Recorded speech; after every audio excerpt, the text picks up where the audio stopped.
Hi friends, ఈరోజు గోంగూర mutton ఎలా వండాలో చూద్దాం.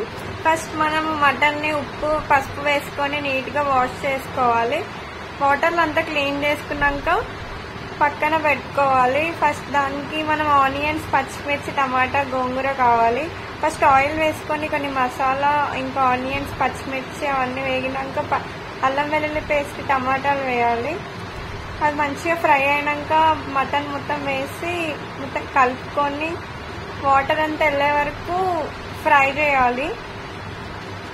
ఒక 5 to 10 minutes అలానే మూత పెట్టుకొని క్లోజ్ చేసుకోవాలి. వాటర్ అంతా అయిపోయినాక దాంట్లో మనం కారం ఇంకా ఉప్పు వేసుకొని మళ్ళీ కొద్దిసేపు ఫ్రై చేసుకొని ఒక 5 minutes అలానే పెట్టుకోవాలి.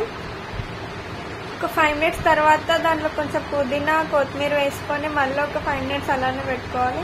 తర్వాత దానికి కొన్ని వాటర్ వేసుకొని ఉడకనివ్వాలి ఒక 10 minutes. లాస్ట్లో మనం గోంగూర వేసుకొని మొత్తం నీట్గా కలుపుకొని ఒక 5 to 10 minutes అలా పెట్టుకోవాలి. మంచిగా అలా కలుపుతూ పెట్టుకున్న తర్వాత లాస్ట్లో గరం మసాలా వేసుకోవాలి. అంతే, సింపుల్ గోంగూర మటన్ రెడీ.